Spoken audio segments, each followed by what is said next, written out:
Metabolismo. Metabolismo nada mais é que a transformação de energia. São reações de síntese, que seria formação, e de quebra, desassimilação, que seriam das macromoléculas, aminoácidos, açúcares, gorduras, e essas substâncias vão liberar energia através da sua quebra. No nosso dia a dia, nós podemos observar a transformação da energia em todo lugar. Energia eólica, energia solar, energia elétrica, e nos organismos vivos nós também temos essa transformação de energia, que seria chamada de bioenergética, quebra e armazenamento através das ligações químicas. E quais seriam essas formas de energia? A gente pode destacar a energia cinética, que depende do movimento, massa e velocidade do corpo, e energia potencial, que se resume à energia gravitacional e à energia elástica. A bioenergética ela gira em torno das transformações nas ligações químicas. Então, quando nós temos elementos químicos e eles vão se unir, ele precisa de energia para ter essa ligação. Essa ligação ela armazena energia e quando a gente quebrar ela vai fornecer energia para o ambiente. Então, o que tem a ver isso com transformação de energia, com metabolismo? O metabolismo nada mais é que a construção e a quebra da energia, que gira em torno do consumo e do gasto energético. Ai, mas eu odeio fazer atividade física. Sei lá, não tenho motivação, sabe? Eu já tentei ir para academia, mas toda hora eu faço inscrição e não continuo. Então, vou te contar uma coisa. Existe um artigo feito pelos europeus onde eles descrevem o sentido da motivação. Era sabido que a motivação era o motivo da ação. Você tem que se sentir motivado, gostar daquilo que você faz. Mas eles descobriram que o contrário também é verdade. Eles fizeram um estudo no cérebro onde perceberam que se você faz uma atividade física mesmo sem gostar, você acaba tornando hábito aquilo e o seu organismo começa a entender que aquilo é benéfico para você e depois de um tempo ele começa a gostar da atividade física. E para quem acha que para acelerar o metabolismo e emagrecer a gente tem que cortar gordura ou açúcar ou qualquer outro grupo alimentar, só sente o drama. Esse é nosso mapa metabólico. Então, nossas vias metabólicas, elas estão todas interligadas. Se você começar a retirar um grupo alimentar, o seu organismo vai sentir a falta dele. E ele vai entender que você está passando fome. E você vai começar a armazenar aquela energia em vez de gastar. Então, quer dizer que se eu faço dieta, eu começo a engordar? Como assim? A palavra metabolismo significa troca. Então, existe uma via chamada anabolismo, que é a construção de macromoléculas. Nesta via, você vai estocar energia nas ligações químicas. E uma outra via chamada catabolismo ou catálise, que seria a quebra da energia dessas ligações químicas que estavam estocadas. Eu já entendi que o nosso metabolismo depende de quanto a gente consome e quanto a gente gasta. Mas por que existem aquelas pessoas que são magras de ruim?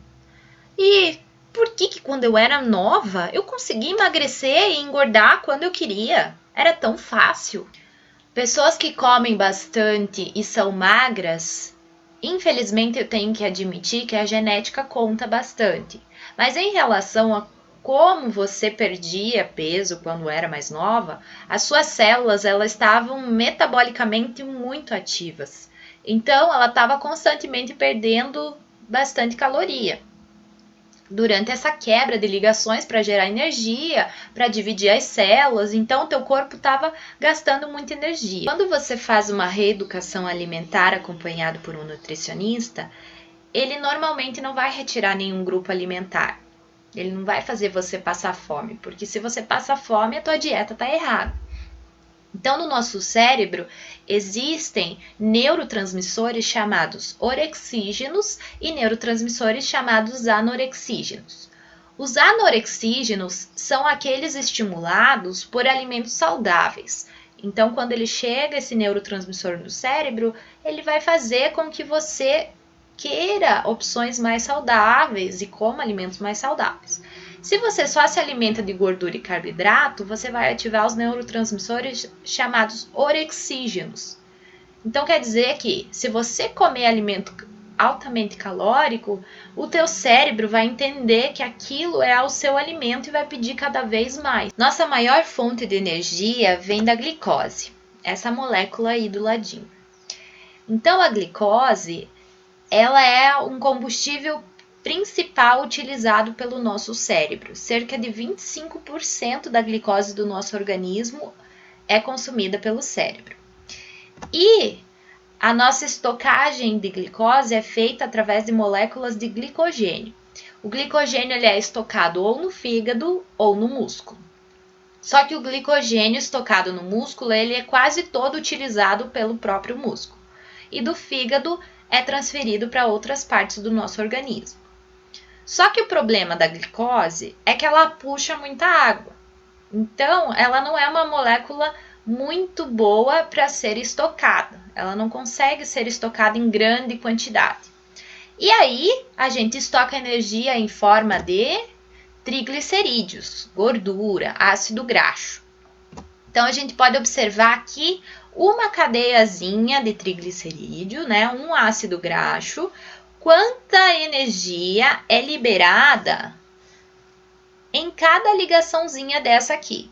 Então, a gente pode observar que a glicose ela é uma molécula menor que o ácido graxo, e entre cada ligação dos hidrocarbonetos aqui, que é carbono e hidrogênio, a gente tem uma liberação de energia. A gente pode observar aqui que o ácido graxo ela tem uma energia maior. Mas então, se ela é tão energética, por que a gente não usa gordura em vez de usar glicose? Então, como eu falei, a glicose ela puxa muita água, a gente não consegue estocar muito ela. Já os triglicerídeos a gente consegue estocar bastante nas células chamadas adipócitos. O nosso cérebro ele consome preferencialmente glicose, ele não consome gordura. E o órgão que mais consome gordura é o nosso coração, graças a Deus, né? Porque se faltasse glicose no nosso organismo, nosso coração não ia parar de bater. Então, a gente observa aqui a molécula de glicose e a molécula de ácido graxo, e elas vão convergir para uma moeda de transferência de energia chamada ATP. Só que é muito mais fácil você transformar a glicose em ácido graxo para estocar do que ao contrário.